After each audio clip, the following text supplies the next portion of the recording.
साल 2015 में एक पुराने चर्च के अंदर एक खौफनाक रिचुअल चल रहा था, जिसमें चर्च के लोग भटकती और बुरी आत्माओं को एलिस नाम की औरत के जरिए शुद्ध करके मुक्ति दिला रहे थे। एलिस एक वेसल बनी हुई थी जिसके जिस्म में एक एक करके आत्माओं का नाम लेके आत्माओं को दाखिल किया जा रहा था और एलिस को होली वाटर में डुबाकर उन्हें मुक्ति दी जा रही थी। तभी उन सबकी सुपीरियर मदर एल्मा लारियो नाम की एक शैतानी आत्मा का नाम लेने को कहती है, जिसका नाम सुनते ही वहाँ मौजूद हर शख्स के पसीने छूटने लगते हैं, क्योंकि कोई भी उसकी दहशत झेलने के लिए तैयार नहीं था। लेकिन मदर एल्मा सबको यकीन दिलाती है कि वो चर्च से इसकी इजाजत लेकर आई है, जिसके बाद सब डरते हुए अगला नाम लारियो का लेते हैं। पर वो नाम लेते ही लारियो की शैतानी आत्मा ने एलिस को पोजेस कर लिया और एलिस बुरी तरह से तड़पने लगी। लेकिन चर्च वालों ने अपना काम जारी रखा। इस कशमकश और दर्द के बीच एलिस को लारियो की एक खौफनाक झलक दिखाई दी, जिसे देखकर उसके होश उड़ गए और चर्च में लोगों की चीख पुकार के अलावा और कुछ नहीं बचा। पर क्या एलिस इसके बाद जिंदा बचेगी? क्या वो आत्मा यही रुक जाएगी या फिर बाहर जाकर और भी लोगों को अपने गुस्से का शिकार बनाएगी? तो अब यहाँ से कहानी 10 साल आगे बढ़ी, जहाँ एलिस की जिंदगी एक गहरी धुंध में खो चुकी थी। उसे अपने पास्ट और उस चर्च से जुड़ी कोई भी बात याद नहीं थी, लेकिन बस रह रहकर उसे वही भयानक सपने डराते रहते थे। अभी उसकी जिंदगी इतनी खराब चल रही थी कि उसके करीब सिर्फ उसका बॉयफ्रेंड एडम ही बचा था, मगर उसका साथ भी एलिस के अंदर के तूफान को रोकने के लिए काफी नहीं था। वो अक्सर खुद को चोट पहुंचाने लगती, मानो अपने ही अंदर के दर्द से लड़ रही हो। तब एक दिन अपने गार्डन में काम करते वक्त उसको मिट्टी के नीचे एक जानवर का कंकाल मिला, जिसे देखकर एलिस के होश उड़ गए कि वो कंकाल यहाँ आया कैसे। पर तभी उसे एहसास हुआ कि उसने ही उसे मारकर वहाँ दफनाया था। दरअसल एलिस के साथ जो भी हुआ था उसके बारे में उसे कुछ भी याद नहीं था, लेकिन उसकी वजह से वो कभी कभी अपना आपा खो देती थी, जिसके दौरान वो कभी खुद को नुकसान पहुंचाती तो कभी अपने आसपास के लोगों को। और इसी वजह से उसने गुस्से में अपने पड़ोसी के कुत्ते को बेरहमी से मारकर अपने गार्डन में गाड़ दिया था, जिसके बारे में अब उसे ठीक से याद तक नहीं था। खैर, अभी ये खौफनाक सच्चाई एलिस को अंदर ही अंदर खाने लगी और वो पागलों की तरह पूरे गार्डन में गड्ढे खोदने लगी। पर तभी उसके पति एडम ने उसे रोक लिया। लेकिन धीरे धीरे हालात इतने बिगड़ गए कि एलिस को साइकाइट्रिस्ट मेलकम के पास जाना पड़ा। सारी बातें जानने के बाद मेलकम को पूरा यकीन था कि कोई अनजानी ताकत है जो उससे ये सब करवा रही है। इसलिए मेलकम ने उसे समझाया कि ये सब उसके उस अतीत का हिस्सा है जिसे वो पूरी तरह से भूल चुकी है। वो वक्त जब वो कुछ अजनबी लोगों को एक पुराने चर्च के पास घायल हालत में मिली थी और वहीं रहने वाली एक हीलर उसकी मदद कर सकती है। इस बात पर पहले तो एलिस नहीं मानी, लेकिन बाद में उसने भी ठान लिया कि अब उसे ये सब खत्म करना ही होगा। इसलिए वो घर वापस जाकर पैकिंग करने लगी। लेकिन एडम को ये सब अभी भी फिजूल लग रहा था, इसलिए उसने एलिस को रोकने की कोशिश की। पर एलिस का पक्का इरादा देखकर उसने साफ कह दिया कि वो उसे वहाँ अकेला नहीं जाने देगा और अगर वो जाएगी तो एडम भी उसके साथ ही चलेगा। खैर, अब रात को सोते वक्त एडम को कुछ आवाजें सुनाई दी। उसने धीरे धीरे कदम बढ़ाए और एलिस को आवाज लगाने लगा, जिसके बाद जब वो नीचे गया तो एलिस उसके सामने थी और एलिस ने फर्श को खुरेद रखा था। तब वो पलटी और उसने एडम से कहा कि अब उससे ये सब और नहीं होगा। तब एडम भी समझ गया कि उसका चर्च जाना बहुत जरूरी है।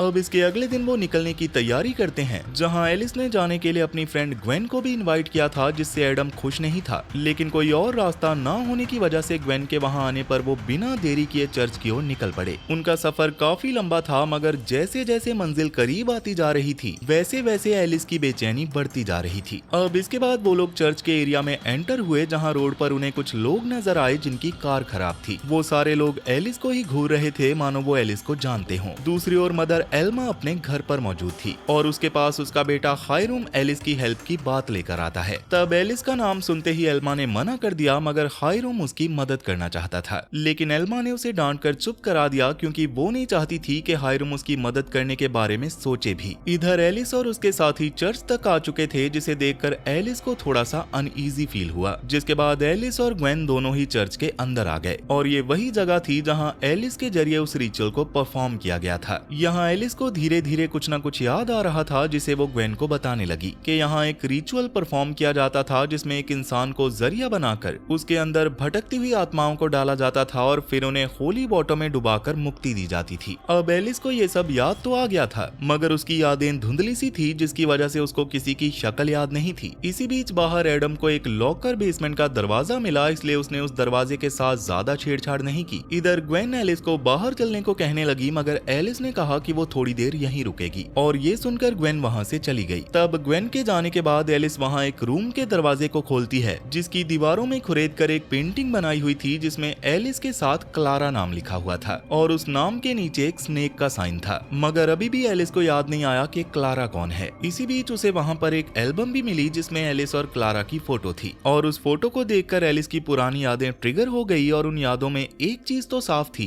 कि क्लारा और एलिस एक दूसरे को पसंद करते थे। खैर, अब एलिस उस फोटो को लेकर बाहर जाने लगी, मगर तभी उसे उस दरवाजे से कुछ आवाज सुनाई दी, जिसे सुनकर एलिस उसे देखने ही वाली थी कि उससे पहले ही एडम ने एलिस को आवाज लगाकर अपने पास बुला लिया। अब बाहर आकर एलिस ने एडम को क्लारा की फोटो के बारे में बताते हुए कहा कि उसे क्लारा के बारे में ज्यादा कुछ याद नहीं है, मगर वो उसके काफी करीब थी।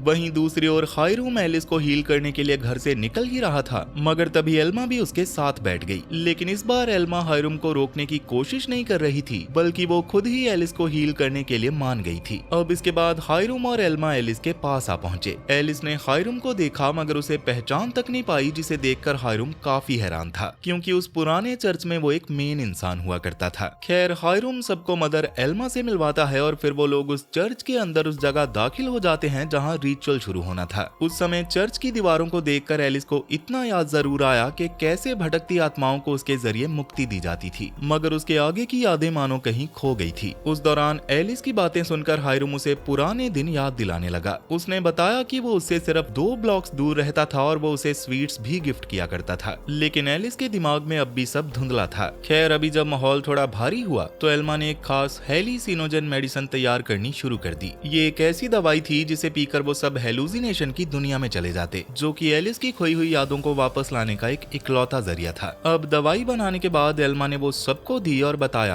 कि इसे लेने के बाद उन्हें ऐसी चीजें दिखाई देंगी जो असल में वहाँ है ही नहीं, इसलिए घबराना मत। अब इस दवाई का असर बस कुछ घंटों तक रहना था और ये सीधा उन्हें आध्यात्मिक चेतना से जोड़कर उनके पास्ट के राज खोलने वाली थी। अब ये दवाई लेते ही उन सबकी हालत खराब हो गई, मगर एलिस अपने पास्ट में पहुंच गई जहाँ पर वो क्लारा के साथ मौजूद थी और क्लारा और वो दोनों साथ में बहुत खुश थे। जिसके बाद एलिस की यादों में क्लारा और एलिस किस करते हैं, जिससे साफ हो रहा था कि उन दोनों के बीच दोस्ती से बढ़कर भी कुछ था। खैर, अभी एलिस को किस करने के बाद क्लारा थोड़ा अजीब बिहेव करने लगी। वो कहने लगी कि वो यहाँ आ रही है और वो सिर्फ एलिस को ही दिखाई देगी। अभी एलिस को कुछ भी समझ नहीं आया था, लेकिन वो कुछ और पूछ पाती उससे पहले ही एलिस को होश आ गया और वो खून की उल्टियां करने लगी। उसी दौरान एलिस के मुंह से कुछ काला सब्सटेंस भी बाहर आया, जो देखकर बाकी लोगों ने एलिस को संभाला और उसे वही लेटा दिया। जिसके बाद मदर एल्मा ने उसके पेट पर एक मार्क बनाया और कहा कि एलिस के अंदर एक शैतानी आत्मा थी, जिसे एल्मा ने उसके मुंह के जरिए बाहर निकालकर साइड में फेंक दिया है। खैर, अब सब कुछ शांत हो गया, जिसके दौरान एलिस की नजर उसके मुंह से निकली काली चीज पर पड़ी, जिसके अंदर से एक भयानक आत्मा प्रकट हो रही थी। उसे देखकर एलिस डर गई, जो देखकर किसी को कुछ भी समझ नहीं आ रहा था, क्योंकि वो आत्मा बस एलिस को ही दिखाई दे रही थी। तब एलिस ने सबको उसके बारे में बताने की कोशिश की, मगर तब तक आत्मा गायब हो चुकी थी।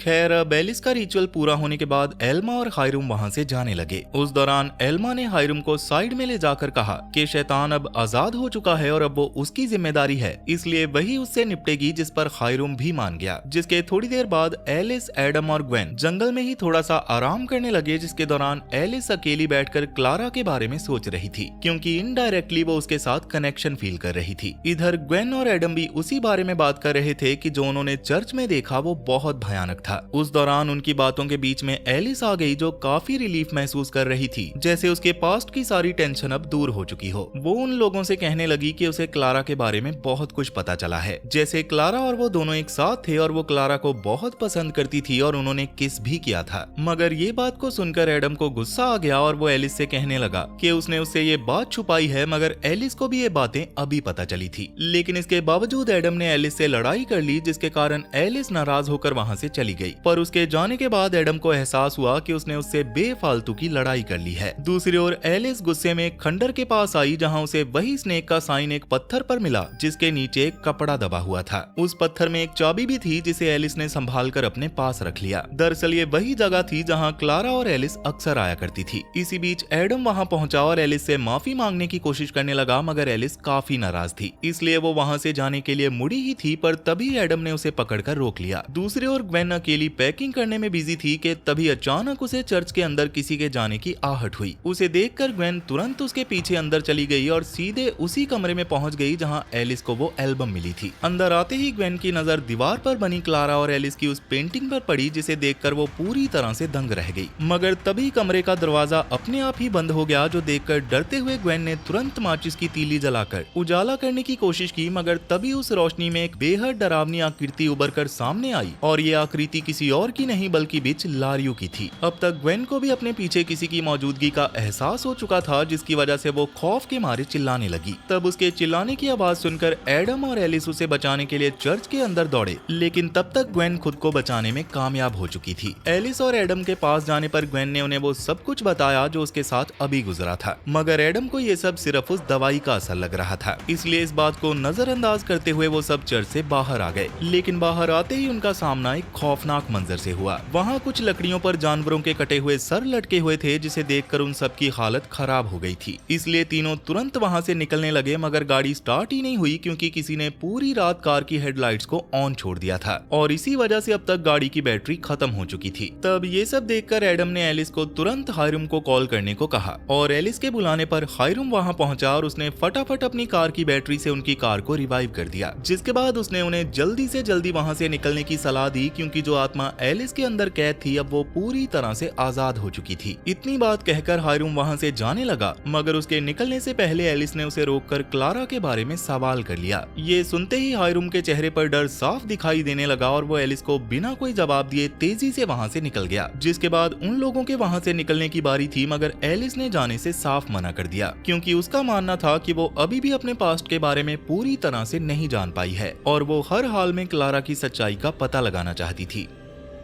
तब एलिस की बातों को सुनकर शुरुआत में तो ग्वेन ने मना कर दिया, मगर काफी रिक्वेस्ट करने पर वो भी रुकने के लिए मान ही गई। हालांकि उन्हें अंधेरा होने से पहले हर हाल में वहां से निकलना था, जिस पर एलिस भी तैयार थी। वहीं दूसरी ओर एल्मा तैयार होकर खुदा से माफी मांगने लगी। उसके चेहरे पर पछतावे के बादल साफ झलक रहे थे, जिससे लग रहा था कि पास्ट में उसने जरूर कोई बड़ा कांड किया है। इतना ही नहीं बल्कि अपने गुनाहों का प्रायश्चित करने के लिए वो अपनी जान लेने की भी कोशिश करने लगी। उधर एलिस क्लारा के बारे में जानने के लिए काफी बेचैन थी, मगर अब तक उसके हाथ में कोई भी ठोस सबूत नहीं लगा था। इसी बीच हायरुम अपने घर के बाहर आया, जिसके हाथ में एलिस की एक फोटो थी। उसने बड़े अजीब ढंग से फोटो से एलिस का चेहरा फाड़कर अपने लॉकेट में रख लिया, क्योंकि असल में हायरुम एलिस को हर हाल में पाना चाहता था। खैर, अब घर के अंदर आते ही उसने अपनी माँ को देखा, जो अपनी जान लेने की कोशिश करते वक्त नीचे गिर गई थी। अपनी माँ की ये हालत देखकर हायरुम काफी परेशान हो गया और उन्हें संभालने लगा। और इधर एलिस अब भी वहाँ से जाने का नाम ही नहीं ले रही थी, क्योंकि उसे पूरा यकीन था कि उसके सारे सवालों के जवाब इसी जगह छुपे हुए हैं। दूसरी ओर हायरुम अपनी माँ के पास बैठकर बस एक ही सवाल पूछ रहा था कि आखिर उन्होंने अपनी जान लेने की कोशिश क्यों की। तब उसकी माँ ने खुलासा किया कि लारियो एलिस की बॉडी को दोबारा कब्जे में करने के लिए जरूर आएगी और इस बार वो पहले से भी कहीं ज्यादा ताकतवर होगी। ये बताकर एल्मा रोने लगी और कहा कि ये सब उसकी ही गलती है। उसने ही एलिस को एक वेसल बनाया था ताकि वो लारियो की आत्मा को मुक्ति दिला सके, पर अफसोस वो ऐसा नहीं कर पाई, बल्कि लारियो ने उल्टा एलिस पर ही कब्जा कर लिया था। जिस पर हायरुम ने हैरानी से पूछा कि आखिर ये लारियो कौन थी। तब एल्मा ने बताया कि कई सालों पहले लारियो नाम की एक औरत हुआ करती थी, जो सबसे बड़े अच्छे से पेश आती थी। मगर कुछ वक्त बाद गांव में लाशों के मिलने का सिलसिला शुरू हो गया, जो ज्यादातर जवान लड़कियों की ही थी। फिर एक दिन इस खौफनाक सच्चाई का पता चला कि उन सारी लड़कियों को लारियो ने ही मारकर खा लिया था। वो काला जादू भी जानती थी और उन मासूमों की मौत की जिम्मेदार भी थी। इसी वजह से गुस्से में लोग उसके पीछे पड़ गए थे और उसे मार दिया था। लेकिन मरने से पहले लारियो ने कहा था कि मौत उसे कभी नहीं रोक सकती और वो इस चर्च से बदला लेने के लिए वापस जरूर आएगी। और फिर जब उस दिन एलिस के जरिए दूसरी आत्माओं की मुक्ति का काम चल रहा था, तभी गलती से एल्मा ने लारियो का नाम भी पढ़वा दिया, जिसकी वजह से लारियो ने एलिस के शरीर को अपना नया ठिकाना बना लिया। और इसी बात का पश्चाताप एल्मा को आज भी तड़पा रहा था। तब इतना कहते ही उसने हमेशा के लिए अपनी आंखें मूंद ली और दम तोड़ दिया।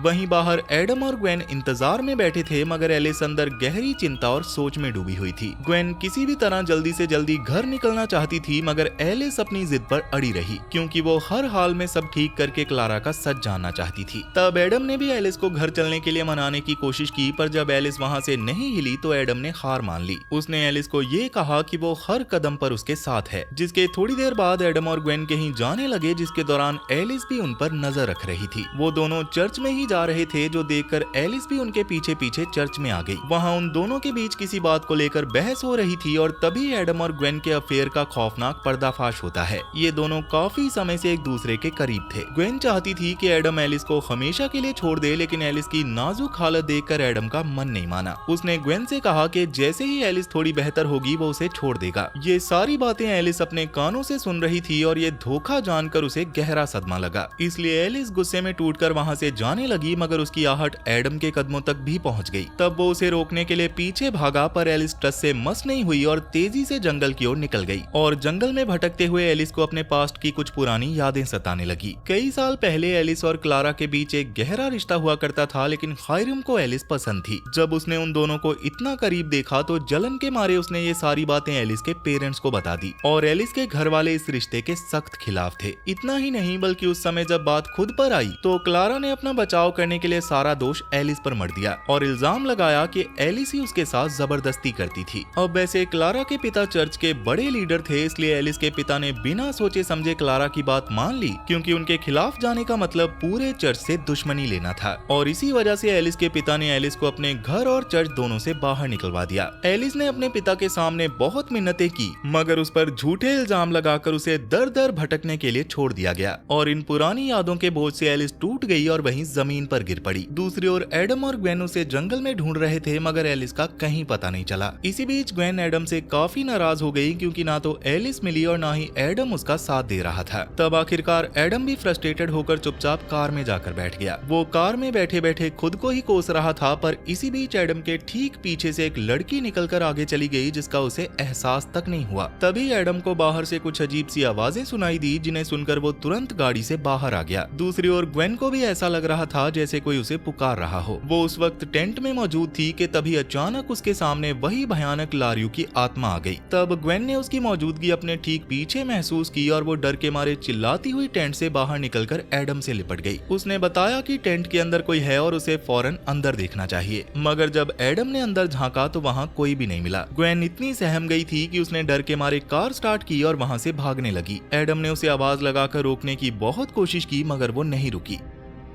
इसी बीच एलिस भटकते हुए उस बेसमेंट वाले दरवाजे तक पहुंच गई। उसने वही चाबी निकाली जो उसे खंडर से मिली थी और उससे बेसमेंट का दरवाजा खोल दिया और बेसमेंट के अंदर कदम रखते ही वो हर तरफ किसी सुराग की तलाश करने लगी कि तभी अचानक क्लारा उसके सामने आ खड़ी हुई और क्लारा को जिंदा देखकर एलिस की खुशी का कोई ठिकाना ही नहीं था। क्लारा ने एलिस को कहा कि उसने एलिस को बहुत मिस किया, जिसे सुनकर एलिस जज्बाती हो गई। मगर इसके बाद क्लारा ने उसे जमीन पर एक गड्ढा खोदने को कहा, जो सुनकर एलिस ने बिना सवाल किए वैसा ही किया। पर खोदते खोदते उसे वहाँ एक हड्डी मिली, जिसे देखकर वो दंग रह गई। पर इसके बावजूद क्लारा के बार बार कहने पर एलिस ने गड्ढा खोदना जारी रखा। मगर तभी मिट्टी के नीचे से एक इंसानी खोपड़ी निकलकर बाहर आई और एलिस की हैरानी तब दहशत में बदल गई जब क्लारा ने बताया कि ये खोपड़ी उसी की है। इस मंजर को देखते ही एलिस की यादों की परत खुलने लगी और उसे सब कुछ याद आ गया। पास्ट में जब एलिस दोबारा क्लारा से मिली थी तब क्लारा ने उससे माफी मांगी थी, पर उस वक्त एलिस के अंदर लारियू की आत्मा का असर था, जिसकी वजह से एलिस ने गुस्से में क्लारा का गला दबाकर उसे जान से मार दिया था। ये खौफनाक सच याद आते ही एलिस पूरी तरह से टूट गई। उसे यकीन ही नहीं हो रहा था कि अपनी सबसे करीबी दोस्त का कत्ल उसी ने किया था और अभी वो इस सदमे से उभर भी नहीं पाई थी कि तभी दीवार के पीछे से एक बेहद डरावना हाथ बाहर निकला और लारियू उसके सामने आ खड़ी हुई। लारियू जो सालों से एलिस के अंदर छुपी बैठी थी, अब वो अपने असली रूप में थी। उसने बरसों पहले वादा किया था कि वो इस चर्च से अपना बदला लेने जरूर आएगी और अब वो वक्त आ चुका था। तब बिना देरी किए लारियू ने तेजी से एलिस के शरीर और दिमाग पर अपना कब्जा कर लिया। उधर ग्वेन डर के मारे तेजी से कार भगा रही थी, मगर रास्ते में ही उसे एलिस मिली। एलिस पूरी तरह से पोजेस हो चुकी थी और उसका हुलिया भी बेहद भयानक लग रहा था। ग्वेन ने उसे ठीक से देखने के लिए गाड़ी रोकी और बाहर निकली, मगर एलिस का वो खौफनाक चेहरा देखकर उसकी रूह कांप गई। अब वो तुरंत वापस कार में बैठकर वहाँ से निकलने ही वाली थी कि एलिस ने एक जोरदार छलांग मारी और कार के शीशे पर आ गई और पागलपन में अपने सर से शीशे को मार मार कर तोड़ने लगी। तब ग्वेन घबराकर बाहर आई, जहाँ एलिस पहले से ही उसके सामने मौत बनकर खड़ी थी। ग्वेन को लगा कि शायद एलिस उससे अफेयर और धोखे का बदला ले रही है, इसलिए वो गिड़गिड़ाकर उससे माफी मांगने लगी। मगर लारियू को उसकी माफी से कोई फर्क नहीं पड़ा। उसने बेरहमी से ग्वेन का हाथ इस तरह से मोड़ा कि हड्डी मांस चीरकर बाहर आई और फिर उसी नुकीली हड्डी को उसने ग्वेन के सर में घुसाकर उसे हमेशा के लिए खत्म कर दिया। दूसरी ओर एडम अब भी अकेला ग्वेन और एलिस को ढूंढ रहा था, पर वो इस बात से बिल्कुल अनजान था कि मौत हर पल उसके पीछे मंडरा रही है। एलिस की तलाश में वो उसी पुराने चर्च के अंदर आ गया जहाँ एलिस पहले से ही उसका इंतजार कर रही थी, और जैसे ही वो पीछे मुड़ी तो एडम के पैरों तले जमीन खिसक गई। अब लारियो एडम पर हमला करने ही वाली थी कि तभी वहाँ हायरूम आ गया। उसने लारियो से रिक्वेस्ट की कि वो एलिस को बख्श दे और उसे छोड़ दे। इसी दौरान एडम ने मौका देखकर बाहर भागने की कोशिश की, मगर चर्च का भारी भरकम दरवाजा अपने आप ही बंद हो गया। हायरूम लगातार घुटनों के बल बैठकर लारियो से विनती कर रहा था, क्योंकि उसे लग रहा था कि लारियो उसकी बात मान लेगी, मगर लारियो के सर पर तो खून सवार था। उसने हायरूम को झटके से पकड़ा और उसे खून से भरे बैप्टिज्म पूल के पास ले गई, जहां लारियो ने हायरूम का सर उस पूल में डुबो दिया और तब तक पकड़े रखा जब तक कि उसकी सांसें रुक नहीं गई, और इससे हायरूम वहीं पर ढेर हो गया। अब इसके बाद लारियो धीरे धीरे एडम के करीब आई और उसे आवाज लगाने लगी। तब एडम ने कांपते हुए पीछे मुड़कर एलिस की आंखों में देखा और आखिरी बार उससे माफी मांगी, लेकिन अब बहुत देर हो चुकी थी। लारियो की भयानक आवाज के पीछे बेचारी एलिस की पुकार अब पूरी तरह से गुम हो चुकी थी, जिसके बाद लारियो ने एडम के सर को अपने दोनों हाथों से जकड़ लिया और इतनी जोर से दबाया कि उसका सर वहीं क्रैश हो गया। इस खौफनाक मंजर के बाद लारियो अपनी इस जीत को सेलिब्रेट करने लगी मानो सदियों पुराना इंतजार खत्म हो गया हो। तो अब यहाँ से कहानी सीधा 1 महीना आगे बढ़ जाती है, जहाँ एलिस अपने नए चर्च स्टाफ के साथ मौजूद थी। पर सच्चाई ये थी कि लारियो अब भी उसी के जिस्म के अंदर छुपी हुई थी। उसका अगला मकसद बिल्कुल साफ था कि वो एक एक करके चर्च के हर एक शख्स को मौत के घाट उतार देगी, और जब तक वो ऐसा नहीं कर लेगी तब तक उसका ये बदला पूरा नहीं होगा। लेकिन क्या हो अगर एक शैतानी आत्मा सिर्फ बदला लेने के लिए नहीं बल्कि एक माँ की ममता पाने के लिए इस दुनिया में वापस लौट आए, क्योंकि कभी कभी मौत के बाद भी एक माँ का प्यार इतना जिद्दी हो जाता है कि वो मासूम बच्चों को सुरक्षित रखने के नाम पर उन्हें मौत के मुंह में खींच लेती है। ऐसे ही जेरी और उसकी 2 बेटियां विक्टोरिया और लिली एक भयानक एक्सीडेंट के बाद जंगल के एक पुराने कैबिन में फंस चुके थे। जेरी अपने परिवार को खत्म करने के इरादे से वहां पहुंचा था, पर उसे नहीं पता था कि उस कैबिन की दीवारों में एक ऐसा साया रहता है जो इन बच्चों को अपना बनाने के लिए किसी भी हद तक जा सकता है। ये आत्मा जिसे बच्चे माँ बुलाते हैं वो इन बच्चों को एक माँ की तरह पालने लगती है और उन्हें इंसानों से दूर जंगल के अंधेरों में एक जानवर की तरह रहने पर मजबूर कर देती है। और ये नहीं देखा तो समझो कुछ नहीं देखा। तो क्या विक्टोरिया और लिली उस शैतानी आत्मा के चंगुल से कभी आजाद हो पाएंगी? ये जानने के लिए जल्दी से स्क्रीन पर दिख रही राइट वाली वीडियो पर क्लिक करो और देखो ये खौफनाक कहानी। और अगर कुछ और देखना चाहते हो तो लेफ्ट वाली वीडियो पर क्लिक कर लो। तब तक मैं चला आपके लिए ऐसी ही एक और वीडियो बनाने। सो टाटा और गुड बाय।